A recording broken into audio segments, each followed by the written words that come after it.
Hi Tshepo, how are you? I'm alright, Mati. How are you doing? Well, thank you. Thank you so much for letting us interview you.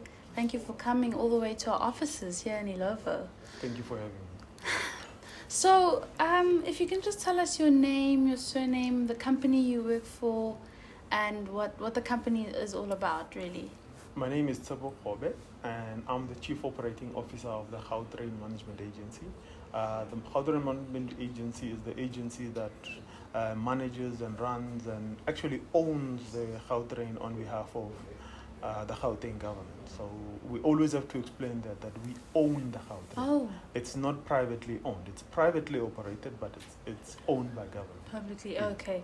No, that's incredible. That's incredible. So, what is your take on the current, this hackathon that we're having about transport? What's your take on the current state of transport in this country? So, is there transport to talk about a state of? So, that's the biggest challenge that we have. We're not in a good space. I think we have to be honest and open about it.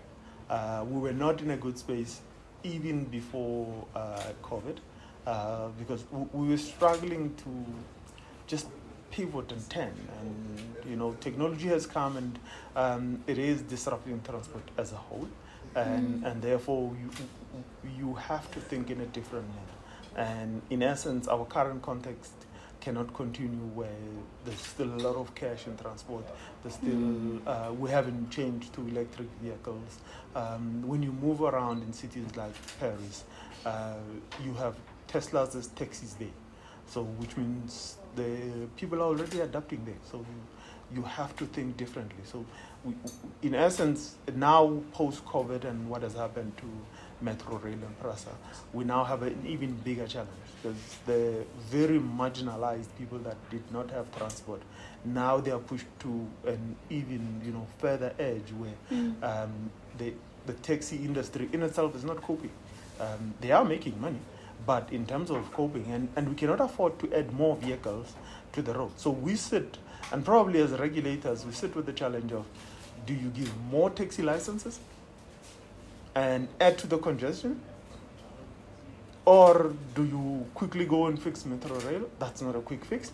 It took years to build all of that infrastructure that got destroyed. So it's not going to take 2 months to put it back together again. It took a month to completely destroy it. But we're sitting in a very difficult space. Now, the question that has to happen, but it's also one of the things that we have to ask ourselves, isn't there an opportunity for us to reset? Wow. To think differently about transport in itself. Hasn't this problem just given us a chance to be able to say, can we press the reset button and then look at what we've had and say, can we do it differently? And I think there's an opportunity. Probably one of my favorite sayings that everybody knows I keep with me, with every crisis there's an opportunity. And same here, there's an opportunity, a very big one, a big way in which we could just press the reset button, look at transport differently, and then push it in a different direction, and then make it world class. We have world class cities. We just have,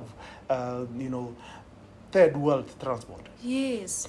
And actually touching on what you said, which I love what you mentioned about the congestion and the value of transport, that we can actually have a different perspective.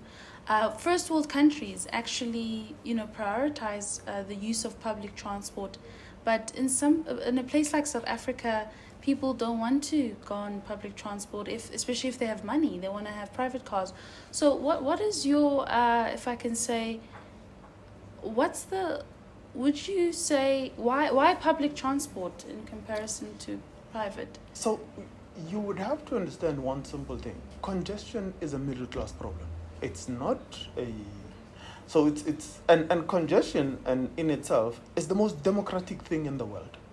So whether you are in a Ferrari, you are in a BMW, or you are in a little EV like the one that's outside, when we get stuck on the N1, we're stuck the same all way. Of us, all yes. of us. So it's the most democratic thing you must understand that is out there. So in essence, so what we've seen now, and I, as an engineer, I lean on data more than anything else. So we track the data that is on Sanral's freeways with how it trends and tracks with our own numbers.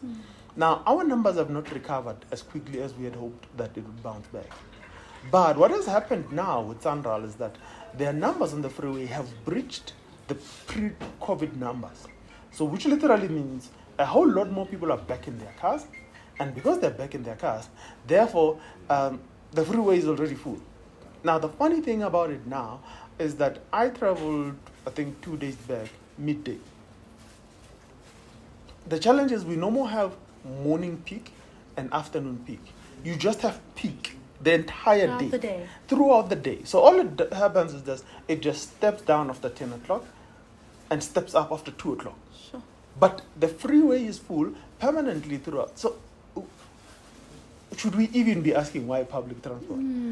Because literally, so what happened was that when we had the strike in 2018 on the Gautrain, we literally put back 50,000 individual cars onto the freeway.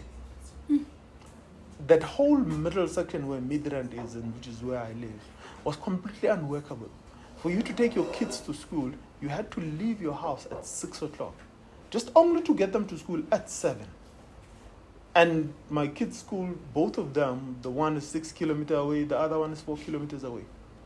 And I would have to drive just because you put back 50,000 cars. So if you're asking why public transport, is sometimes we deal with public transport as a utility.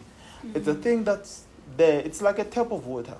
The only time you realize this is important is if the water is not coming out of it. Yeah. And we have to be able to get to a point where transport is built into the lifestyle of the people. Now, how do we do that? Because everybody's going, how does transport becomes part of my lifestyle? So every time I ask a young mother, why won't you take the Gautrain? She says to me, but the school run is in the opposite direction. So I go, okay, that's interesting. And she says, but later on, once I've picked up the child, I have to go to Woolworths, pick up a meal, and I might have to go to Clicks if he's picked up something from school and all of that.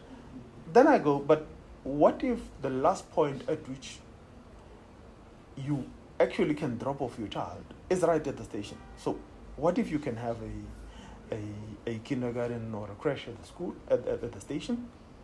But why can't we have a private school there? Or even a public school? Why can't we have, a high school and even a boutique university there? Because then the young mother comes to the station, but while we're at it, then could we have retail there? Could it be the same place where after she's picked up the child, then she picks up dinner? And then while I was talking to the lady, she says, but why can't I even do my hair there and do my nails there? And Centralize so it. you understand? So a transport node has to change. We can't just continue to build transport nodes the same way we used to build them. We have to make sure that the transport node is all-encompassing and we build ourselves into the lifestyle of the people that we actually carry. Because at the current moment, we're completely divorced. We provide a utility. It's that, okay, I get used because I create a relief and a convenience. But what if the system has to be used because that's the only way to live? And in essence, transport in itself, why public transport? We have to go in that direction because we cannot continue to add more vehicles to the freeway. It will become impossible. If you live where I live, you'll find that there isn't, after probably 7 o'clock, the roads just fill up. Like I haven't even left my estate. By the time I hit the estate gate, there's traffic. No, that's incredible insight, and it's very important for people to be aware of this challenge, And speaking of these challenges, why do you think tech is is the way to solve? Because we could solve things anyhow, but why tech? So first and foremost, tech is in essence is capital light. We won't say it doesn't have heavy capital. It's capital light. Now, to put down a new railway line as modern as the Gautrain, we're talking in excess of 10 million rands a kilometer. And that's just the railway line before you even put the train down. But let me ask you a question. You've got Google Maps on your phone. Why is it that before you leave the phone, you don't pick up Google Maps and open it up and check whether or not your route home is clear? Now, if you did that, just did that alone, just every afternoon before you go, say, okay, is the freeway open? If you use the freeway or the back routes that I use, is there a problem? Are the lights working? Now, with Google Transit and all of that, you can even know if you're taking public transport. Now, in essence, what that does is, one is you don't spend a lot of time in traffic burning, because what do they call it? What the freeway is these days is actually a big heater that is just bellowing out smoke. Because we're all parked there most of the time. But with the efficiency of a simple thing like Google Maps, you are able to just redirect and take a much more efficient route. We could take away probably 30% just by everybody checking their route. 30% of the carbon emissions we have in the city can disappear just from simple things like that. So you're starting to get to a point where tech can actually enable us to sort out the environmental problem, sort out the infrastructure problem, sort out the connectivity, sort out the ability for us. So it is not a singular solution. It is a solution that permeates everything. It is the essence of our being in the future as it will be. Wow. You nailed it. You see, this is why you're the COO of Gautrain. But it was such a pleasure to have you here. Thank you so much for allowing us this opportunity and the privilege to actually interview yourself on our platform. Thank you so much. Thank you.